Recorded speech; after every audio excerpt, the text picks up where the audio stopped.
Hi, this is Mark Arnold, author of Think Pink, the Patty Freeling story, and today we are watching Supermarket Pink. This was released to television as part of the all-new Pink Panther show on ABC TV on Saturday morning as part of the 8th episode, which originally aired on October 28, 1978, as the 124th and final Pink Panther cartoon. Then, this cartoon was released theatrically on February 1st, 1980. In this cartoon, the Pink Panther is poor. And not scrounging through garbage poor, but just empty cupboard poor. But there's that stomach growling again. How many cartoons has Pink Panther with a growling stomach? There it is. Anyway. The supermarket. So that solves everything. This cartoon seems to feature all the leftover gags that didn't make it into that Mr. Jaws supermarket episode.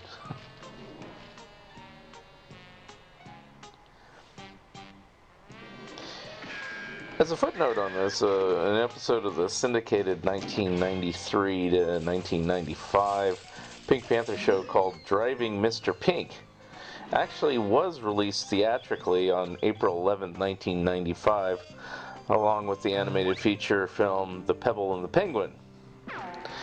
But this falls outside the scope of this series, as this was not officially a DePatie Freeling cartoon, nor was that Pink Panther series officially a DePatie Freeling series. It was done by successors to the original studio.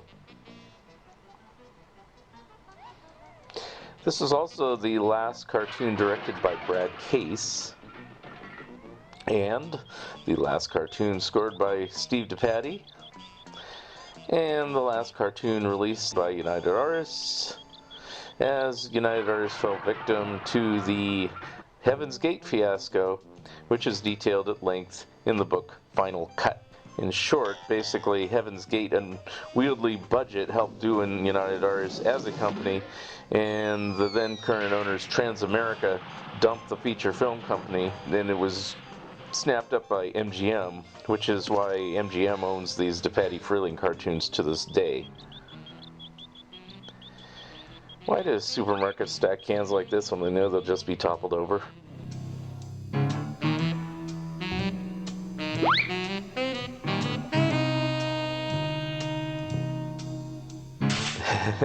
It's just always funny that they do this, but it is rather clever here.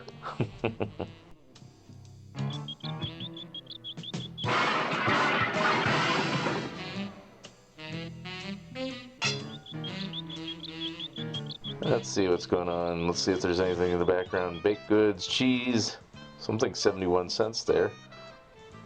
Doing the taste test here.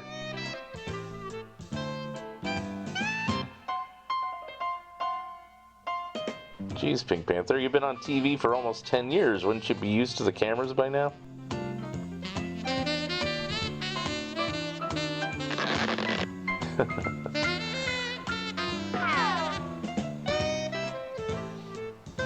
Notice on this one, and they did stop for a while, of inking Pink Panther with a pink ink line.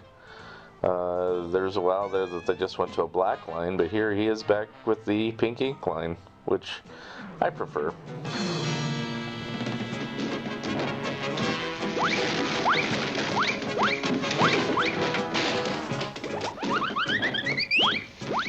Not much really to say about this one. I mean, the one thing I can say about the series of cartoons here that were made for the all-new Pink Panther show, I mean, they're certainly not on the level of the Pink Phink or on the ones that were done late 60s and early 70s.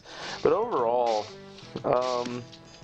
looking back on them here, they certainly were better than anything else the other studios were doing, you know, like Hanna-Barbera and Filmation at the time. There's still quite a bit of fluid animation considering, and apart from the cartoons we were talking about on other commentaries where they kind of did cheater films where they basically put out the same film and added 20 seconds of new footage and called it a new cartoon, essentially DePatie Freeling on these last Pink Panthers were still trying.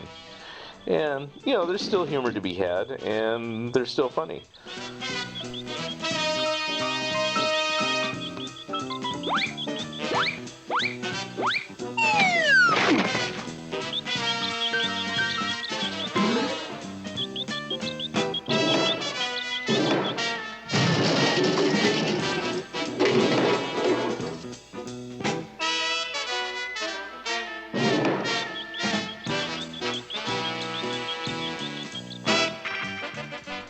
So here we are at the end of the run, and so with its contractual obligations fulfilled, DePatie Freeling Enterprises transitioned into Marvel Productions in 1980, with David DePatie continuing on with Stan Lee and virtually all of the DePatie Freeling staff.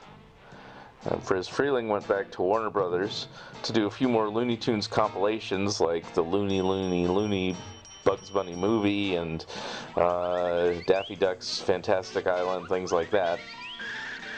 And then he did one last Pink Panther hurrah with Hanna-Barbera's Pink Panther and Sons around 1984 before retirement. The rest of the story is in my book. It's been a true joy recording these commentaries, and with no sale, we've come to the end. This is Mark Arnold, author of Think Pink, the DePatie Freeling story, signing off.